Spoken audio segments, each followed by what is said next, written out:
ಆಂಧ್ರಪ್ರದೇಶದ ರಾಯದುರ್ಗ ಮತ್ತು ತುಮಕೂರು ಜಿಲ್ಲೆಗೆ ಪ್ರಮುಖ ರೈಲು ಮಾರ್ಗವಾಗಿರುವ ನೂತನ ಪಾವಗಡ ರೈಲು ನಿಲ್ದಾಣ ಜನರ ಸೇವೆಗೆ ಸಿದ್ದವಾಗಿದೆ.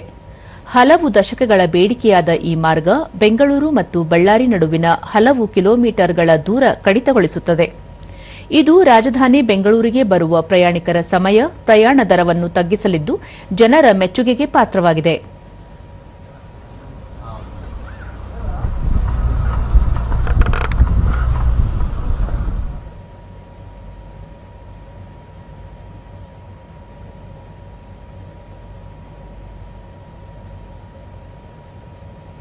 ದೂರದರ್ಶನದೊಂದಿಗೆ ಸ್ಥಳೀಯರಾದ ರವಿ ಪಾವಗಡ, ಈ ಯೋಜನೆ ಬಹುದಿನಗಳ ಬೇಡಿಕೆಯಾಗಿತ್ತು.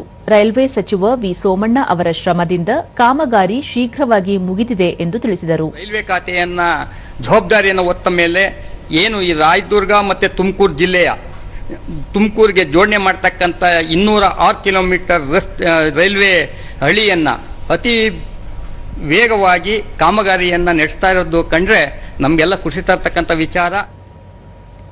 ಮತ್ತೋರ್ವ ಸ್ಥಳೀಯರಾದ ಪುನೀತ್, ಯೋಜನೆ ಪೂರ್ಣಗೊಂಡಿದ್ದರಿಂದ ಎರಡೂ ನಗರಗಳ ನಡುವಿನ ದೂರ 100 ಕಿಲೋಮೀಟರ್ಗಳಷ್ಟು ತಗ್ಗಲಿದೆ.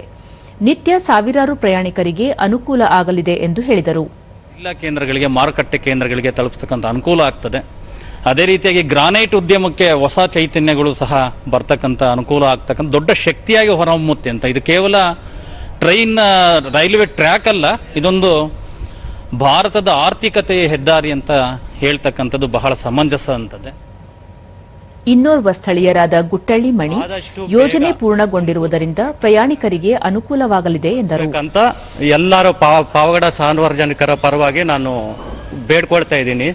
ಯಾಕಂದ್ರೆ ಎಷ್ಟೋ ಜನ ವಿದ್ಯಾರ್ಥಿಗಳು ಪಾವಗಡದಿಂದ ಮೇಲ್ದರ್ಜೆ ವಿದ್ಯಾಭ್ಯಾಸ ಮಾಡೋದಕ್ಕೆ ತುಮಕೂರಿಗೆ ಹೋಗ್ತಾರೆ. ಜಿಲ್ಲೆಗೆ ಬಸ್ಸುಗಳು ಕೊರತೆ ಇರೋದ್ರಿಂದ ಅದೇ ಈ ರೈಲು ಮಾರ್ಗ ತುಮಕೂರುವರೆಗೂ ಬೇಗ ಪೂರ್ಣಗೊಂಡ್ರೆ ವಿದ್ಯಾಭ್ಯಾಸ ಮಾಡಲು, ಪ್ರವಾಸ ಮಾಡುವ ವಿದ್ಯಾರ್ಥಿಗಳಿಗೂ ತುಂಬ ಅನುಕೂಲ ಆಗುತ್ತೆ.